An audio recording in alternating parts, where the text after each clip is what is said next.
Présentation du chalet situé sur la commune d'Albier-Montrond. Donc nous avons une première partie niveau 0 avec garage. Sur toute la superficie du chalet. Pas de point particulier à traiter en termes de gros œuvres, ni en maçonnerie, ni en toiture ou autre. Une fosse qui avait été creusée au moment de la construction.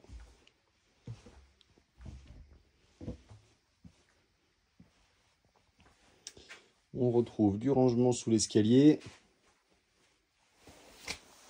et une cave, donc avec gravier, terre battue, très saine également, bien qu'on n'ait pas de dalle au sol, on n'a pas du tout d'humidité, ni d'odeur, ni de traces d'humidité particulière.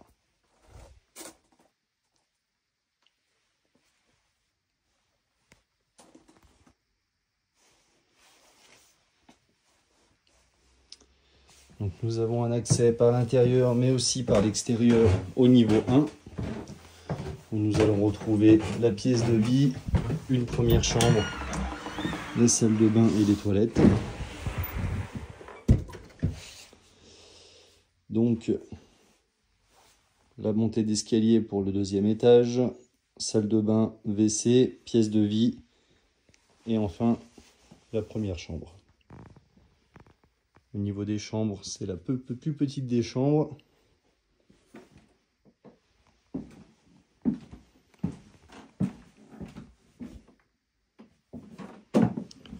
À l'étage, on retrouvera deux grandes chambres sur toute la superficie du chalet, avec des petites soupentes, mais qui ne sont pas très gênantes.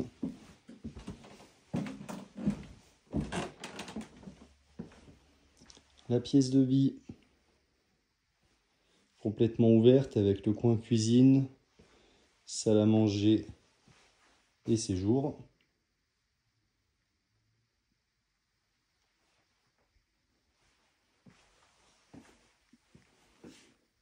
Le vis-à-vis est relativement faible.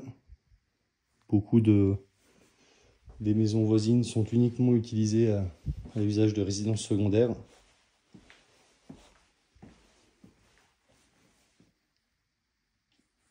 On se trouve vraiment au pied des aiguilles d'arbre. Le chalet est très lumineux. On a une triple exposition.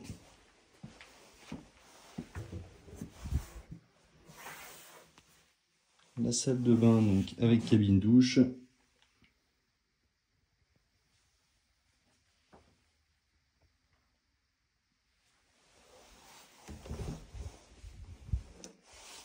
Et les toilettes qui sont séparées de la salle de bain. Et enfin, le deuxième niveau. On retrouve un espace dégagement et deux grandes chambres. Donc la première chambre sur notre gauche avec des placards de rangement qui sont aménagés dans la soupente.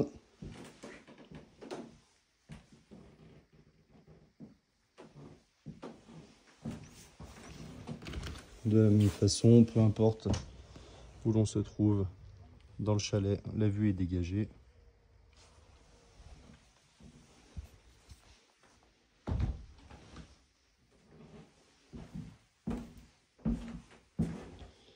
Et enfin, la troisième chambre,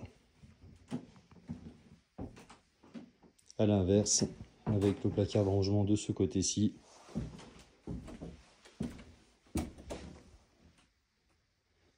À savoir que 1,80 m se situe à ce niveau-là.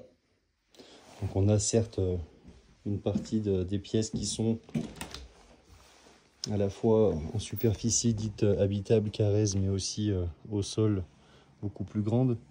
Mais nous ne sommes pas sur de la soupente très gênante. Ça permet tout de même soit d'aménager du rangement, soit d'avoir les lits. Et du coup, on n'est pas du tout sur des espaces perdus.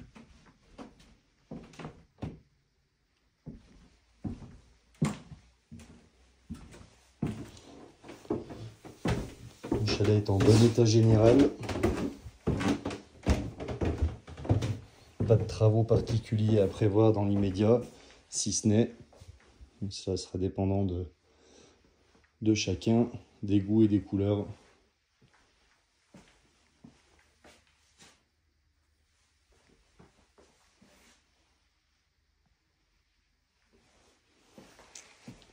Et donc ce chalet dispose de terrain et nous avons un espace extérieur